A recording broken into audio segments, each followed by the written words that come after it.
Mga Kai Soto fans, sa bawat laro ni Kai, patuloy niyang pinapatunayan na isa siyang force na hindi maiwasan sa basketball court. Ang laban ng Gilas Pilipinas kontra Hong Kong ay isang magandang halimbawa ng kanyang paglago bilang isang player. Hindi lang siya basta naglaro ng mahusay, kundi pinakita niya ang kanyang lakas at kagalingan sa buong laro. At naging malinaw na isang mismatch ang laban na nangyari. At si Kai ay naging pangunahing pwersa na siyang nagpatahimik sa Hong Kong. Sa kabila ng hindi naman gaanong malaking effort ang kanyang double-double performance na may 12 points, 15 rebounds, 2 blocks and 2 assists, ay isang patunay ng kanyang consistency at dominance sa ilalim ng basket. Sa kabila ng mga tagumpay ni Kai, hindi pwedeng hindi kilalanin ang kontribusyon ng iba pang mga miyembro ng Gilas team. Si Junmar Fajardo, ang sentro ng Gilas Pilipinas, ay nagpakita rin ng kanyang lakas at kakayahan sa ilalim ng basket na may 14 points and 8 rebounds sa laban na iyon. Sa bawat laro, mahalaga ang role ni Junmar Fajardo bilang isa sa mga mainstays ng Gilas at sa bawat pagkakataon na siya ay naglalaro, pinapalakas niya ang frontcourt ng Pilipinas. At si Justin Brownlee naman ay patuloy na nagpapakita ng gilas at leadership para sa team kung saan nag-ambag siya ng 13 points and 3 assists sa kanilang dominanting panalo.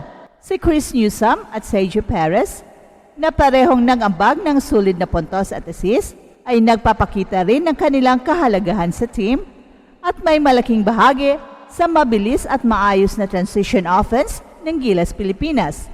Sa laban ng Gilas Pilipinas kontra Hong Kong, hindi may kakaila na si Kai ang naging focal point ng laro kahit na ang buong koponan ay nagpakita ng solidong performance. Ang kanyang physical presence at mga crucial na rebounds at blocks ay nagbigay ng malaking tulong sa depensa ng Gilas na nagpatuloy na nagpapakita ng dominasyon sa buong laro.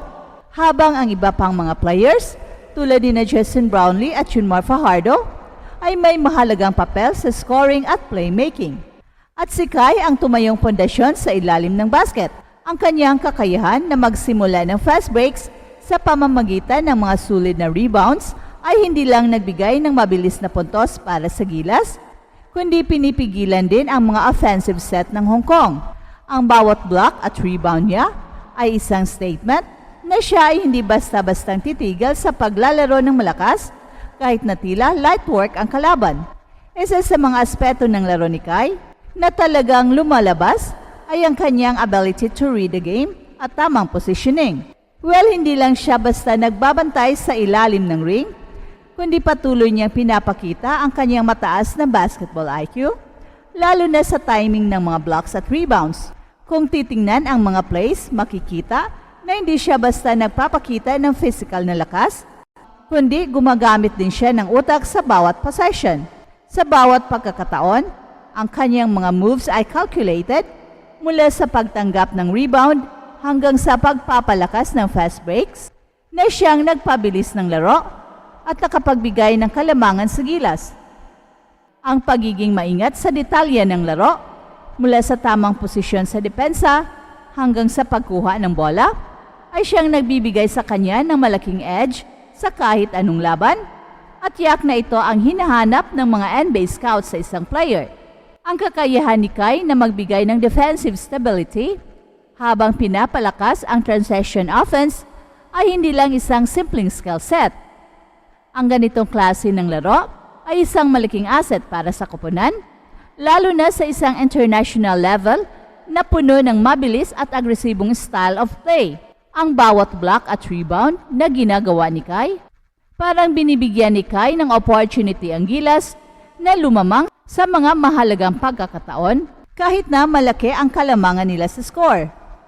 At bukod sa pagiging isang solidong rim protector, si Kai ay napakita rin ng pagiging versatile, kundi bilang isang player na may kakayahang mag-contribute sa iba't ibang aspeto ng laro. At kung magpapatuloy siya sa pagpapakita ng ganitong klaseng performance, tiyak ang kanyang pag-angat sa mas mataas na level ng competition ay hindi malayo.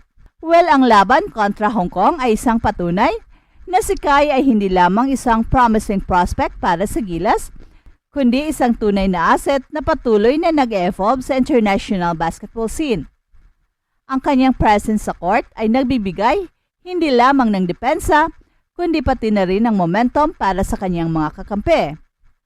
At sa mga susunod na laban, lalo na sa mga high-level competitions, tiyak na mas makikita natin ang kagalingan ni Kai sa mga sitwasyon kung saan kailangan niya ng maximum effort.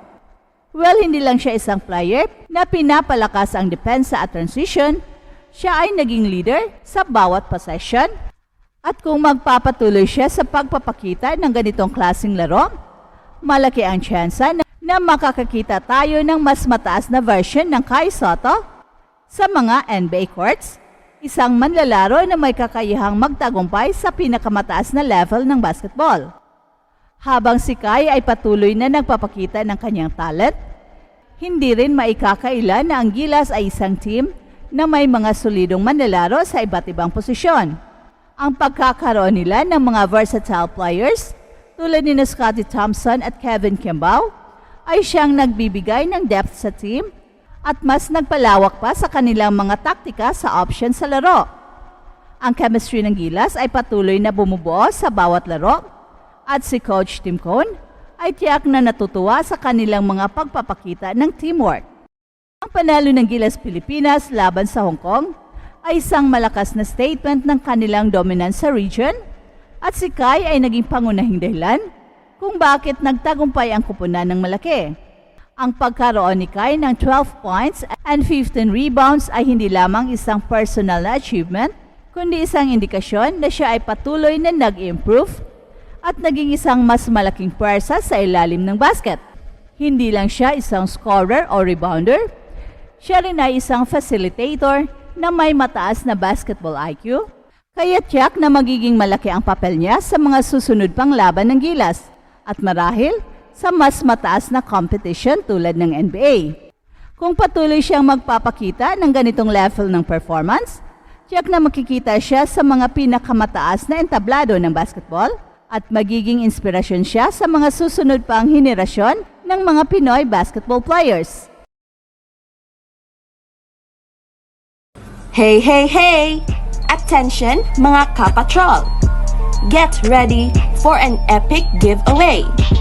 Once Express Info hits 150k subscribers, one lucky winner will win the incredible Oppo Reno 11F 5G smartphone.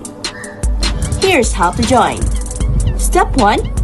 Subscribe to Express Info right now. Step 2. Like this video. Then step 3. Comment anything good and positive about our idol Kai Sotto. Super easy. Just subscribe, like, and comment.